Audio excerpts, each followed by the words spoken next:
Qu'est-ce qu'on a publié dans la République. Et on a bien que ça déjà au Congo à travailler. Donc moi j'ai une entreprise. Ils ont un bureau où ils ont un sida, une ville. Bureau ils ont un Mayanga. Bureau ils ont des casa sem numéro non. Bureau ils ont un Kalemba na rua 21 de Janeiro, casa 58. Donc antes ou depois da Quintana da Dourada.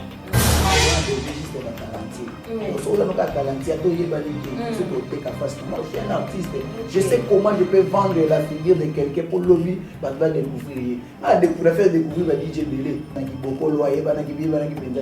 Je sais dans la produit, il y a qui fasse les lots. DJ Lutuna de l'équipe. DJ Arma. DJ Arma, beta na kiboko na cheval blanc. Est-ce que batu nyos tu ba net nga mono de puna yango la cheval blanc na bota nga 3 fois. Condamné dans le découvrir. Maintenant, on va produire, on va payer caché, on va payer au monde, on va salir, on va créer l'activité, on va qui fasse dans le mboka, on va faire pamphlet partout, on va faire là ici, on fille, on garçon, on va polo partout, on va découvrir DJ Arma, les lopés, on va découvrir DJ Arma. Vous comprenez? La production de Mali, ça, on très bien, ça, c'est tout simple. On a simplifié en na shomo ya na beta Didika na Ousmane Yakuza. OK. Bon, Ousmane Yakuza na Didika. On beta on le 27 au cas décembre. OK. Ana yoga artiste. So na yoga na artiste, na kosa na kuna produire. Parce que ngana luki artiste na produire. Et là on na tout na opinion na yego. OK. Bon on combien na kosa. OK, donc artiste c'est moi le montant là. Follow ba. Ngapela lobby. Faut produire un ballon là. Alobi montant. Parce que ça le bébé. Maman tout ba solo là. T'es artiste au lobby. Na ndenge ya yo pour artiste na kisa na niveau na ya bongo ba kopesa. Vous comprenez? Na tali pe niveau na yo. To ba batuma na Luanda na monde de musique. Na évidemment bonde tambula. Artiste au lobby na yo mais na yo na place yo za ke pour to beta tout ça. Pour ça peut pas zo produire yo. Congo artiste peso mata. Mata oui. Ba omona ba to ya wana belé. Ba omona yo ba omona ba effort na yo ba omona bi travail na yo. Ba contact yo sali. Mata. Solo to ngaka Eromas TV. Bo s'abonner na Eromas. Bo s'abonner na Eromas. Eromas TV eza canal moko ngai mutu to tala osepela. Canal moko cellula kitokos boko taka. Bo s'abonner. Bon s'abonner, c'est obligatoire, il faut s'abonner.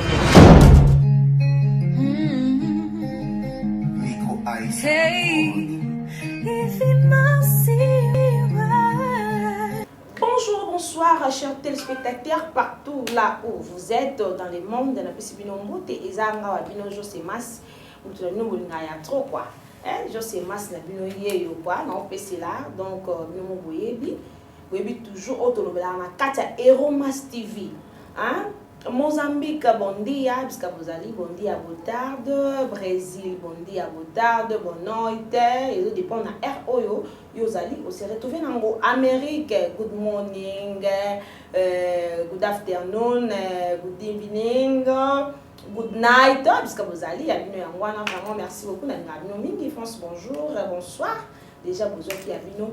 Merci beaucoup. Na bino lion solelo na une surprise mon co donc d'être au banda qui déjà ton côté dans mon zindo quoi ma producteur ça va bien quoi ma producteur ça va bien et puis ça va kitoko makasi hein sponsor na maman Jeannette Itafa parce que vous allez na kati à Paris maman ba mbote na yo yango yamba babi muchopo ya chou na Chanel maman babi moté ma papa Freddy Itafa les producteurs lisusu ya bino yango vraiment les sans plus tarder toujours kota rapidement tout surtout mais un peu kosola pour les ali solo to solo na producteur to solo na JCDA production donc to solo na ya loma bien donc son talier va voir la taille ne fait pas l'homme mais c'est la tête tout donc to solo là to développer bino mo na déjà oui papa JCDA to peux sur beauté.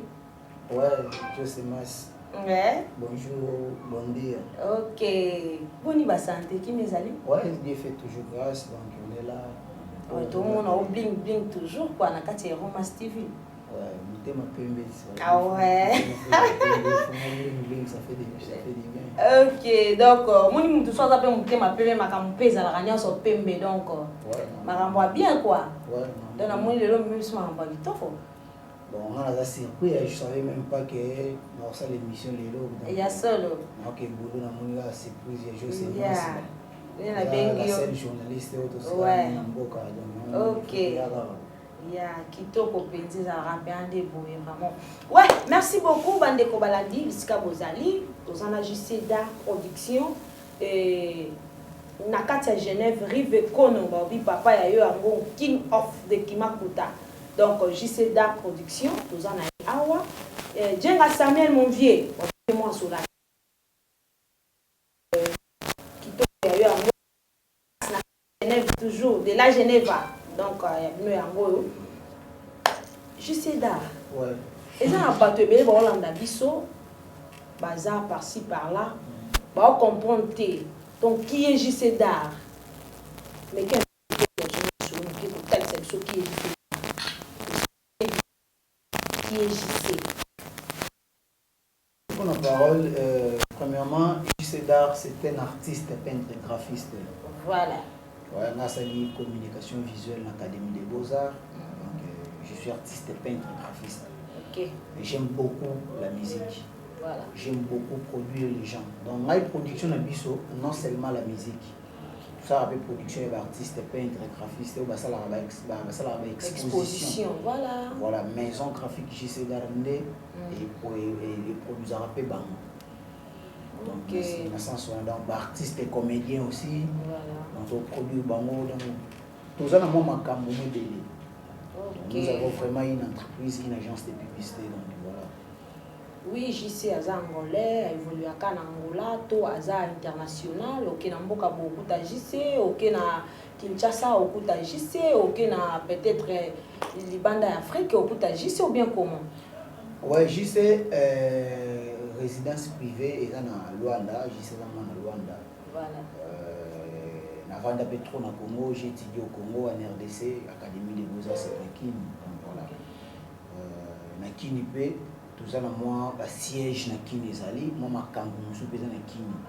Mais, référence, ils ont des bases, ils ont des na Luanda. Ok. Mais quand même, je ne sais pas penser que na Libanda Mboka, je ne sais pas à l'international. Je sais pas penser ouais, chaque chose a son temps. Moni, biso ki na mingi, malembe. Donc, mbango pema. Donc, kala mingi te, toujours comme un peu international bientôt. Pour te bétal déjà, star international, on va Ricardo Lev. Ok. Tu comprends? Donc, production, c'est là vraiment la coproduction. Production, c'est là que Gabriel Veloso, super prêtre, je le salue de loin. Bonne excellence. Prêtre, on a production, c'est la coproduction. Ok. C'est sûr, déjà, tout ça, déjà, on a chemin comme international. Ok. Voilà. Je sais, production, tout jeune, mais elle a vu que par rapport à l'expérience, c'est que nous allons au Kalao, comment? Nous allons jeunes, donc, nous allons à Fouta. Donc, moi, personnellement, lorsque j'étais en RDC, donc, j'organisais déjà des concours de danse. Un concours de salle, un concours de beauté. La salle de les intrigants, parce que le quartier 12, au même moment, à Zala, théâtre français. Ok, donc on va dire théâtre classique. Le théâtre classique, il y a pas prêtre. Mais théâtre classique, il peut dire pourquoi? On a dit pourquoi on va faire un événement, ministre, président de la République, donc ils n'ont pas le temps, il y a pour ça. Créer des donc, on a un rôle, peut-être il y a 4. Il y a 4. Peut-être il y a Michopo, mais il y a 4. Je mets un rôle dans mon thème. Mais ils ont un rôle très important. Oui, ils sont là pour conseiller les présidents, je comprends, les députés nationaux, théâtre classique. Donc, il y a des mamans Tilelo, maman joue à Kaka. Oui, maman joue à Kaka Tilelo. Et puis, il y a sa couturière. Voilà. Salle, parce qu'on a salle dans Bango. Ils ont les boss fou comme nous aimons. Nous piscine, je les salue, bonne excellence. Mais il y a un staff naïe. Vous comprenez, dans la piscine, il y a bango, référence na bango compagnie théâtre des intrigants, donc sillage. Il y a centre d'initiation artistique pour la jeunesse. Donc c'est là où je suis expiré, c'est Spira pour nous aller jouer producteur. Donc banda pour organiser ma concours de danse on a RDC. Donc ma cambo yo to banyo yo tezaba idée. Donc on a donc oui bande walandi no Holanda JCDA production a banda ma camné kala. To boy polémique quand même, to boy polémique. Oh binomo boyoka, c'est l'expérience qui compte. Donc banda ma camné kala depuis na Congo.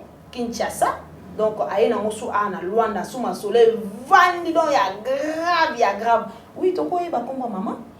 Ouais, ma mère s'appelle Joséphine Lusala. Oh, comment on appelle Joséphine? Il y a billet. Ouais.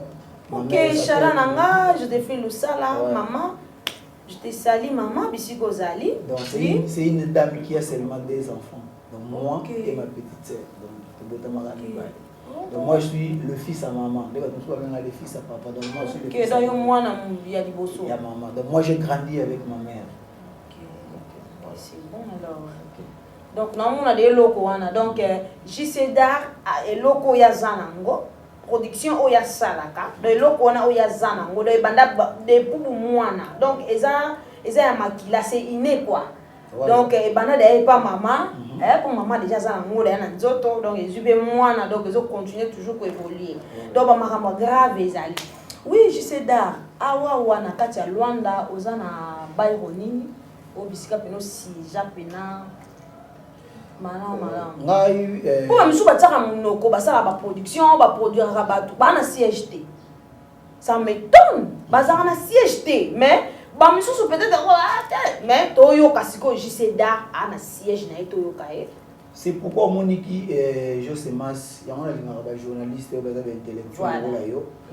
Donc tu poses des questions yo ça source donc aux soulever ba blomo ils a source ils a ma base. Voilà donc je te félicite vraiment bon boulot. Pas courage plein de bonnes choses. Yango mona na félicitera vient ngai sénateur Paul Toudi. Parce que dans à Luanda, on a une idole. Donc j'ai travaillé, on a tenu le 20 pendant 4 ans. On a travaillé pendant 4 ans. On a appelé vieux nanga yo encouragement na mambobele. C'est un vieux on a revu na bebo na zangi mutu kwa tambula nango. So na kepa na ya uzabina. Contact ya ngoyo kende. So kaeni na ki otambula. Donc voilà. Et ça ba idéologie on a so pa na yi. Mutozo lukaba benga au producteur. Mais document où il faut faire quitter les musiciens au Congo, tout au Brésil, tout en France, où ça la prise en charge en moitié. Mais tu te dis que tu es un producteur.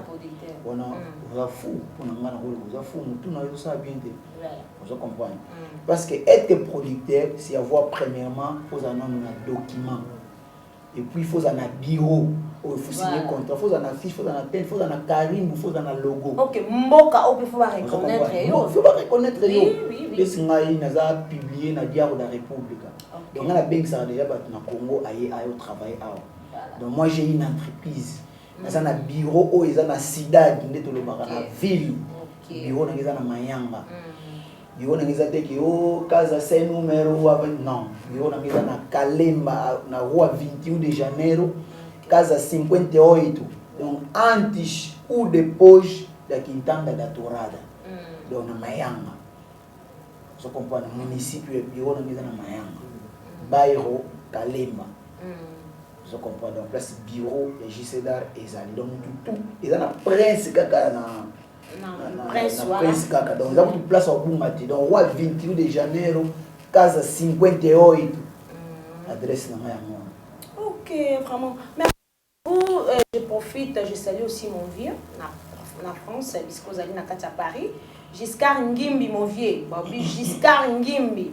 Babi yende pena Simba qui pena Irma Sophia na Katia Luanda. Donc Giscard Ngimbi, mon vieux.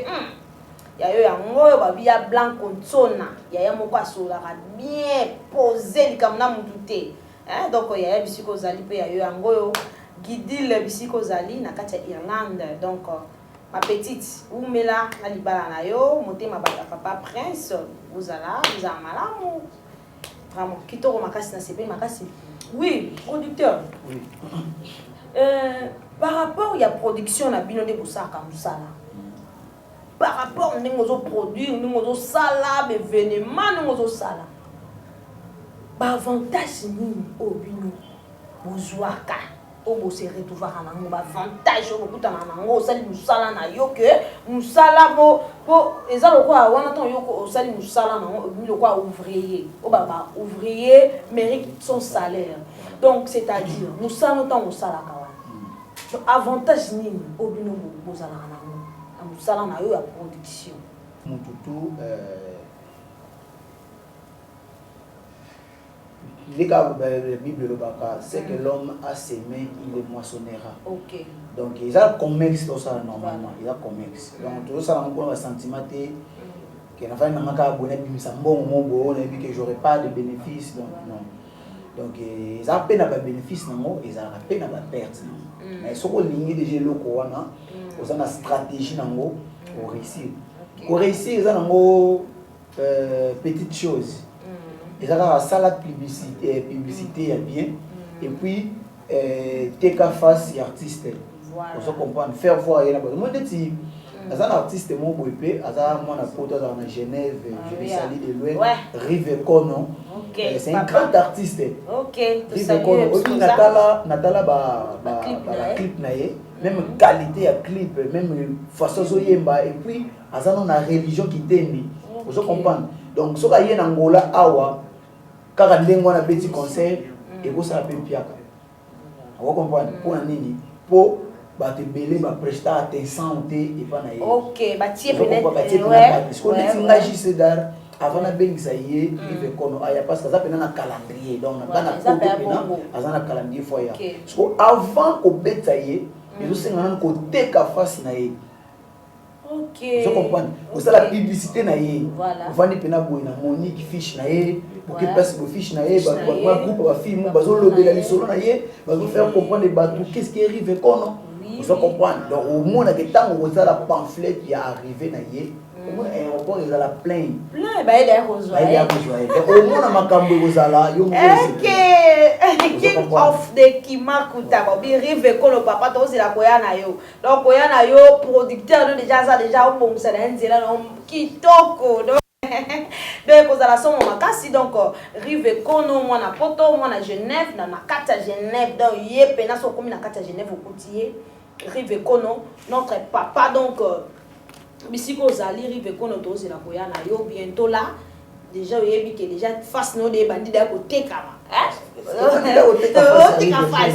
donc face no côté kama la population donc bientôt au kita déjà a na mboka donc ils ala da somme déjà donc ils ala somme makasi vraiment merci beaucoup et bon sikoyo producteur pour le bien absolu avantage ba désavantage. Bon, bah des avantages que c'est moi. Bah des avantages à moi tout le bas. Et ça, aux autres mots produits, mon mot beauté qui nous fasse naïté. Ok. Vous comprenez? Au sali publicité. Ok. Comment on dit l'institut natangi na profession nanga. Ata ngai sur la production nanga. Ata bozi photo nanga, bozi photo fiche nanga, boké nanga ba 50 000 nanga show nanga yo réussir. Tu sais pourquoi? Pourquoi? Je connais la publicité. Mon publicité est la clé de Maramignos. Bientôt, vous allez Ricardo Makanda, on dirait qu'à Paris, Massana Ricardo Makanda, star international. Ricardo Massana, Calamité Awa. Je vais si riche, vous allez Bango Awa. Vous comprenez? Ricardo Makanda, c'est un artiste, on a Paris, il y a la fierté. Donc il y a Dégon, Congo, Afro-Angola, Amérique. Mais c'était un Angolais tout fait. Donc, vous allez avoir Yuri Lacunia, vous allez avoir Titika, vous comprenez? Donc, vous allez avoir des belés. Vous comprenez? Arrivé à Massangai Makanda. Vous comprenez Ricardo, donc, vous allez avoir un Angolais à Tongo. Vous comprenez? Donc, vous allez avoir bientôt. Voilà quoi. Par des avantages, ils ont la soki. Pour battre nous sur la production de sentiment. Pour mon égal, il y a producteur. Aux gens on a moyen. Production, ils en ont faut dépenser. Donc tu dois dépenser parce que publicité est bon.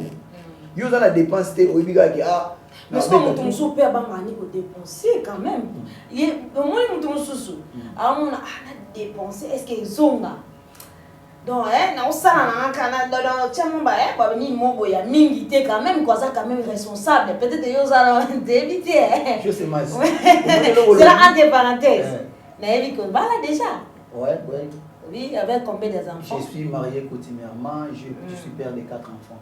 Ok, 4. 4 ça déjà belé hein. Ouais, vous avez une responsabilité quand même. Ouais. Mais quand même ta responsabilité mais il y a ça à faire qui n'est. Là ça un bon on a marché. Un exemple là au moins dit c'est OK na maison na bureau na nga. Oui. So na sali au devis. So na l'action ndenge na coûter la maison na nga. Ndenge na zuilango na ndenge komisi koyo a dépassé plus de 3 500 000 pour na réparer kaka. OK. Vous comprenez? Ouais. Donc na sala makambo place à ezalate. Mais na na promotion on ça ya ba t-shirt 1600 ya pamba. Eza fola na gagner mukie. Mais na biso loi na bimba na somba ki 3500 polo mais ici la chaque semaine 3500 polo est vidé.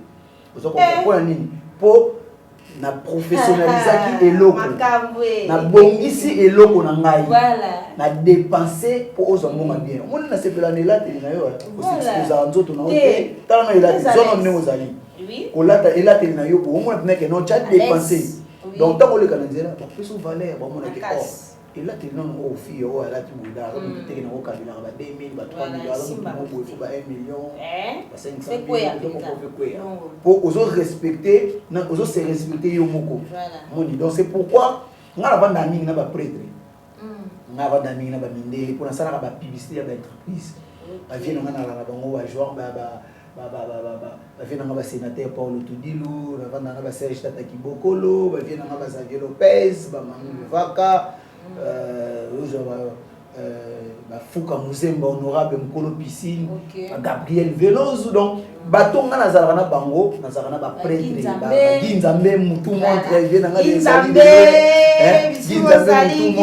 asola très bien so on est dans bato nga na bango voilà vous comprenez ça la génération ba massa na ngai cerveau monteur les grands caméramans oui cerveau monteur parce que Zali a eu un mot check ba bi de Chris caméraman ici ko Zali ngasko na bato ya nemwa na bato mitu isala kape ba kata makambo voilà donc yango no moni makambo etambola ndenge bato balinga dépense te alingi ayebi ne musala mote po asali ka fiche ayebi ka ke yaso na TV na ngai ntie vwama akabela na 50,000 na tina na mwa nani oyo akabela na 30,000 ngana za na fond na travailler nango jiseda c'est un impresario za na mbongo na ye ezali il fallait pour pas aya ya obeta ndule c'est qui fait rebo là ba ouais ranson ba ya ba obeta ndule vraiment vous comprenez donc merci beaucoup mon vieux papi Mayala depuis Grèce puisque vous allez venir papi Mayala depuis Grèce vient donc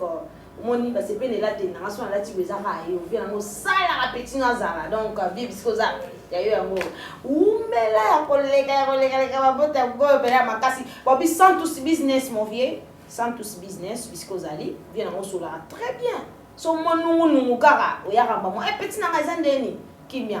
En tout cas, vraiment, kitoko makasi na sepeli. Mais je sais d'art, c'est quoi yo meka un peu pour expliquer bisonan. Production et ça la maka. Ndenge nini surtout na kati Rwanda. Et ça mandeni. La production na ngai ça m'a très bien, ça est vraiment trop simple. On a simplifié na makambo. Na la show ya na beta titika na Osman Yakuza. OK. Vous comprenez? Ousmane Yakuza na titika. On le 27 au décembre. OK. Ngana yoka artiste. So na yoka na pe artiste, azana kosa na produire. Soit ngana luki artiste na produire. Et loka boso na tout na opinion na ezandi. OK. Bon combien on peut ça? OK, donc artiste est mo lo ba monter follow ba ngapela lobby faut produire ba lo alobi monter parce que ça le bébé makambo to basolo la te artiste o lobby na ndenge yo po artiste na tisa na niveau na ye ya bongo ko pesa ozo comprendre na tali pe niveau na ye ko to ba batuma na Luanda na monde de musique na évidemment bonde tambula te artiste o lobby na yo mais na yo ki na mais plus yo za te pour to beta tout ça beaucoup tout ça pour so pe bazo produire yo Congo artiste pe so mata et mata oui ba omona ba ya on est belé ta ba omona yo ba omona pe ba effort na yo ba omona pe travail na yo ba contact pe so sani et c'est même na ba DJ po ngala na ba DJ pe na zo produire bango vous comprenez dans la DJ na produit bango na on a touché kaka ba musicien ba DJ bon ba artiste et comédien ba artiste et comédien pe tozo banda popuya on to ba liste exemple neti na ba artiste bientôt ah non ya ba artiste so ah mo une psychosali je te sali a sali groupe na ya ballet on to ko benanga bon à féliciter quand même a sali groupe na ya ballet donc groupe wana zo ko envisager donc ba ben ça vraiment déjà en activité ya Biliabel oyo anniversaire na ya ça 40 ans ou ça la 40 ans de carrière na yé donc a ben si groupe ya moyindo ya groupe à ballet wana a ben si amu donc invité sur pour cette partie c'est comédienne ceux qui parlent ba monter quand ça fait quand maman quand ça fait maman moyindo non je les salue de le ça pour ça so tuni JC da ayi ça yo abanda ko ça dans sport depuis ton maison là non a parlanka OK donc parce que j'ai perdu son numéro on a invité après émission sur le groupe passer un numéro je vais on va se voir, on va se parler, on va savoir qu'est-ce qu'on peut faire. Parce que on a besoin de bongo, makamuloko est belé, bientôt va concours de SAP, bientôt on va faire un tournoi, il y a match, il y a sélection, il y a pas commune, mais na ndenge ya Luanda. Donc on va bailler quoi, na ndenge ya Luanda. Vous comprenez? Donc makambu eza mo belé, to toucher to kota na ba point wana nyos tout, na ba bazana kini ba roya awa donc. Voilà. Et ça se fait bien. Bon, si quoi yo producteur, ozo penser nini na par rapport à la production na yo na kati ya mola, on penser nini. Bon, penser na ngai vraiment eza merci pour na question tout ninga. Penser na ngeza lelo, on ndenge mon un peu ba grand producteur, ba David Moxo. Voilà. Azana ivoirien, mais a produit vérité Watanabe. Produit Bafali Poupa. Est-ce que couple OP Grand P couple Grand P on peut que ça va vers l'Angola? Pourquoi pas? Oui. Nous avons besoin, nous avons besoin juste de talentier. Nous sommes des talentiers, nous moi je suis un artiste. Je sais comment je peux vendre la figure de quelqu'un pour lobby, pour découvrir. Pour faire découvrir DJ Belé. Qui beaucoup loyer, qui biba, qui penzate. Je sais dans la produit, on a qui fasse na yo. Les lots, comment DJ nous tourne de l'équipe. DJ Armand. DJ Armand beta qui beaucoup na cheval blanc. Est-ce que ba nyos tout ba net ngamono de kuna yango la cheval blanc na kota nga 3 fois. Parce qu'on est dans découvrir. Maintenant va produire yo, va pèse yo caché, va pèse yo mon va sali ba créer leur activité ou ba qui fasse na yo na mboka, ba te pamphlet na yo partout. Ba te ba là ici ba fille, ba garçon, ba polo na yo partout. Ba découvrir yo DJ Armand. Les lopelé ba découvrir yo que DJ Armand. Vous comprenez? Nani, c'est juste ça. Vous comprenez? Donc ils a babilo comme on a besoin de ça la vision ngeza na comme international.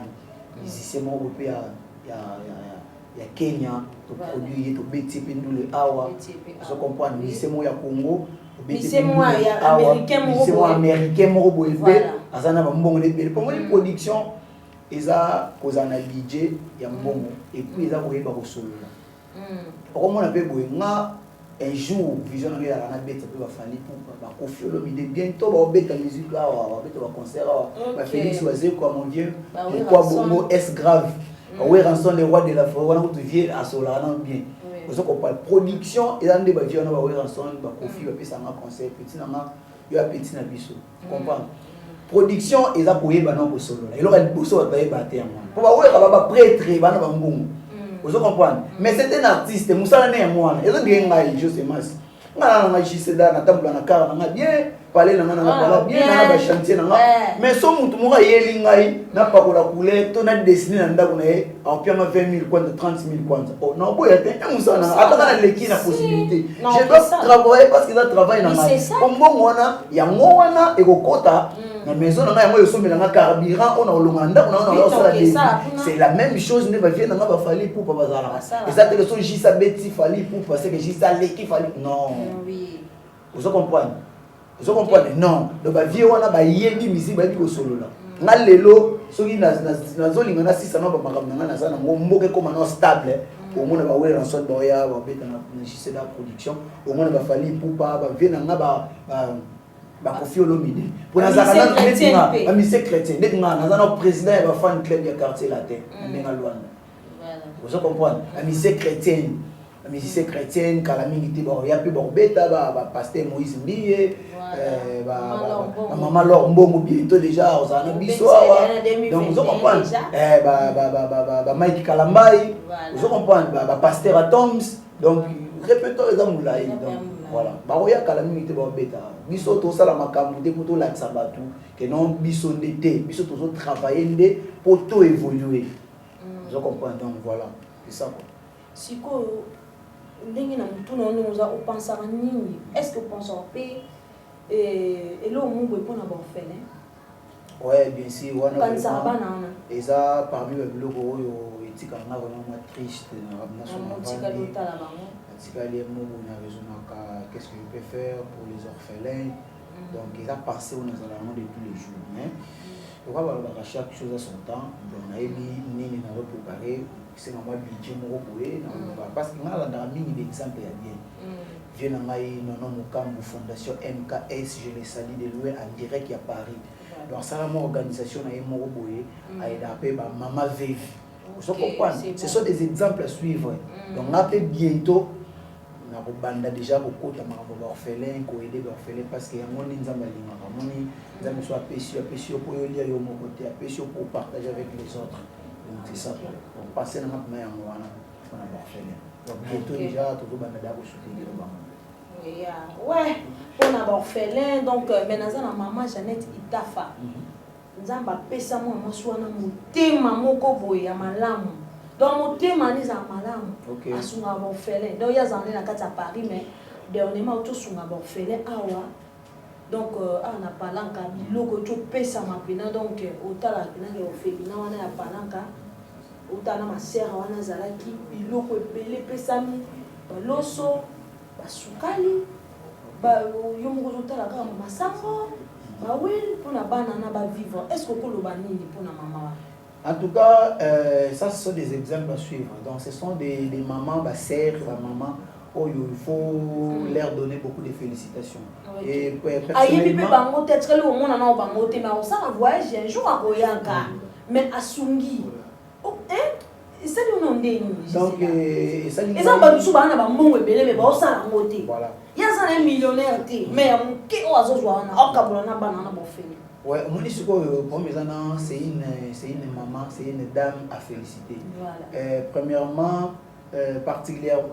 Particulièrement je la connais pas mais par rapport à ses actions on a yoka ikomilanga na mutema donc vraiment nzambe apambola ya bakisa maman ngai naza tu peux m'appeler Lekinayo tu peux m'appeler ton fils en tout cas félicitations donc en tout cas soki oye to sala de toutes les façons naya kota kotala yo na pesa ba mbote ba félicitations na yo parce que vous avez vraiment exemple à suivre vraiment félicitations na yo maman continuez ko sala toujours malamu nzamba otika ote akopambola voilà. OK, merci beaucoup bandeko balandi na sengi na régie ameka be ko balancer ba image wana kotala ndenge nini maman motema malamu maman Jeannette Itafa ndenge asungaki ba orphelin.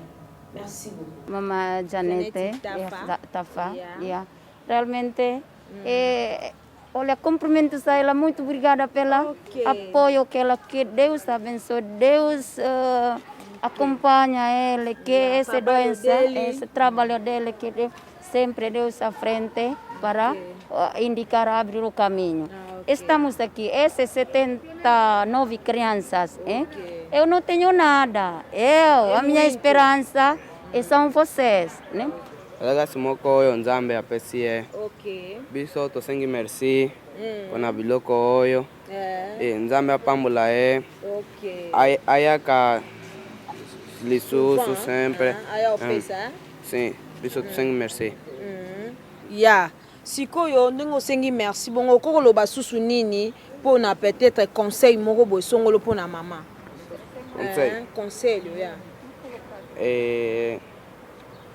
abosana biso te nzambe apambola ye. Ok. La vie na ye ezala bien. Ok, merci beaucoup. Oeza mwana moko na kati Ophelina pa lobi. Você também vai falar, né? Bom dia. Bom dia. Como te chama? Pedro. Pedro fala, viste uma coisa mais fez. Você vai falar como? Agradeço que mais tempo voltam mais e que nunca nos esquecem de nós. Sim. Também vai precisar também roupa, não é? Sim, também roupa, sim, algumas coisas assim, material escolar. Material escolar também. Sim. Outras coisas também. Fala na mamãe. Mamãe está ouvindo aí. Sim, é que está me faltando. E calçados, porque a chinela também é muito, tipo, não tem chinela tipo para não sair dela assim, tem mais chinela para crianças. Ok. Sim. Mas pode também comprar que chinelo para trazer aqui. Sim. Para meter mesmo no contector para ver aqui. Sim. Sim, é que está me faltando. Fala. Sim. Só, né? Sim, é só. Ok. Outro vai falar. Bom dia, mamãe. Como te chama? Chamo Fideus. Ok. Fala uma coisa na mamãe. Tem massa, tem arroz, tem fubá de milho, tem... Muito obrigada por me trazer isso. Ok. Agradecemos muito. Ok. Me trazer isso para onde a mais vir trazer. Ok. Sim, é só isso. Você não vai precisar roupa ou calça? Fala tudo com a mamãe. Eu preciso da chinela, sapato, medicamento, material para a escola. Ok. E que roupa. Oui, merci beaucoup bandeko balandi wana tochu kolanda image na biso kuna na kati Ophelina. Papa JC maloba na ngamu na yo. En tout cas, maman, encore une fois, plusieurs félicitations na yo. En tout cas, na moni bana, na moni bana baloso, na moni biloko ebele, donc ça linga bien. Mais na moni ndenge bana bazo déclarer moi ma papa moi bilamba. En tout cas, maman na parle na ngabino boza bato biso photo appuyer pe ba idée na bino. En tout cas, vraiment na ozo déjà charge à ma papa, ya bana na ba bilamba. Donc bientôt déjà je crois dans une semaine ou 2 semaines déjà pour résoudre les problèmes de ya bana kolata na bango et puis ba fête pe ya moyo. Donc na ma papa et puis ba bloko mususu donc au sel on peut ba photo ya ba polo ya natal pour na base na bien plutôt sombe la bilamba na cadre ya papa ba mama ya boye basa ba photo appuyer bango photo pendela bango maboko je sais mas ko na te parce que bata boye belé bazana ba mbongo mais bazo sala ba action donc comme tout ça le boye c'est quelqu'un à féliciter papa maman moi je m'appelle Jusedar comme on a mai Jess Mouta José nous sommes Ngamadita voilà mais autre m'a dit Jusedar ça combo ça le même Jess voilà JC na c'est voilà color de ça JC voilà donc moi na en tout cas on peut se soutenir il y a pas de problème donc on tient vraiment beaucoup na fondation mais maman peninga zana autonga hôpital minene autonga pena centre Ophelina pe pona bana wana autonga le hôpital nous avons traitement fêlé aussi la bango école on autant au fêlé donc on s'en a bilo pendant donc bon Ophelina au moins sur ba action au moment ça là ça ba maman faut que ça na bango faut soutenir ba conseil pe na ba appui mususu neti ngai déjà tant on ça déjà ba l'office l'école wana bazana besoin ba peinture parce que na la peintre professionnel ba uniforme ya bana bazana besoin ba uniforme ngai nazana empresa ou ça la uniforme ça la moni on peut collaborer avec la grande dame avec la maman et pas pour faciliter na ba biloko de façon que tant que vous savez le cas bien permettre maman et faciliter pe asana ba action na yo azana. Ok, merci beaucoup. Nous sommes presque à la fin. Bandeko balandi vous olanda biso toujours par-ci par-là parce que vous allez yamba qui a bino ngande ko Jusedar ndeko na bino donc producteur donc Jusedar producteur donc au peta ba makambo donc on a invité Jusedar mot de la fin na ko za nini l'émission à lelo. Ouais, mot de la fin na nga izara que merci na batutu ba olanda nga nous en a le 27 au décembre nous en a show na biso ya munene donc show soko eza nzembo ya frère na biso moko Ousmane Yakuza abeti bona moko soko ezobeta ya danger donc featuring na Titika comprendre les 27 na ba DJ na biso mibale oyo baba présenter donc DJ Henri Maestro na DJ Kernel Ker 12 donc on a ba DJ na so convidat DJ Stuga Bishop DJ Gloire MP4 puis eza ebanda 9 poza jeu de moi iti piscine ba laver ko dame ba nini quand ezala voilà donc tout ça on a ba DJ na biso oyo to bengisi donc toza na bango wana et ça la bien quoi et puis ça rama makambo et puis ça rama makambo ba DJ Jésus ya Tony Royal donc toza na bango wana ouais ok merci beaucoup na invité sur kozana bato ko bwaka on a bazanga mais salutations na ngai na vie na ngai pa jo musima ko bosa na mama te mama nda maman bana ba bosa na mama bana zate ya la ngara je salue Merveille Nzunzule Nzulokable la femme du patron 3 fois maman Lopango maman Lopango ya yo ngo Merveille ouais 3 fois donc Patou Gigal imbattable président et ma fan club il y a Patrick Beckham et puis je salue Félix Wazé quoi est grave mon quoi bongo Kaolina Nzembo vient na ya kati en direct à Paris à ça ce qu'on a parlé de tout le Kofi Olomide le vieux Quadra je vous salue de loin honorable Fouka Muzemba bientôt présidence Angola ils ont postulé la présidence donc Makambo ezali donc honorable Fouka Muzemba honorable Serge Kaembe Chobo égal B vient en Galice Moussinga tapis rouge Mandala Gorogang l'artiste Serge Tata Kibokolo vient à Palais vient à Kati le roi des nuits vient en Serge Tata Kibokolo Bossanio suscité pour la deuxième fois et sénateur Paolo Tudilo vient en Palais mon idole Mobali ya mère Laetitia Tudilo Chéri Bo Tudilo la Bossanité merci c'est vos monteurs moi ça m'a ok merci beaucoup à vous tous on vous a qui toujours branché pour na kota la biso pour na kolanda biso vraiment sans oublier na ko bosanate Simplice Malonga ya ngandeko babi Michel Mbala na bosel minoté dona Monica na pesa toujours babi tous les super de ranson ba mbote belé na pesi millionnaire so ba manda chance ba mbote donc babi chambre les super na pesi millionnaire ba mbote merci beaucoup vous a qui toujours branché on ciao. Hey, if it must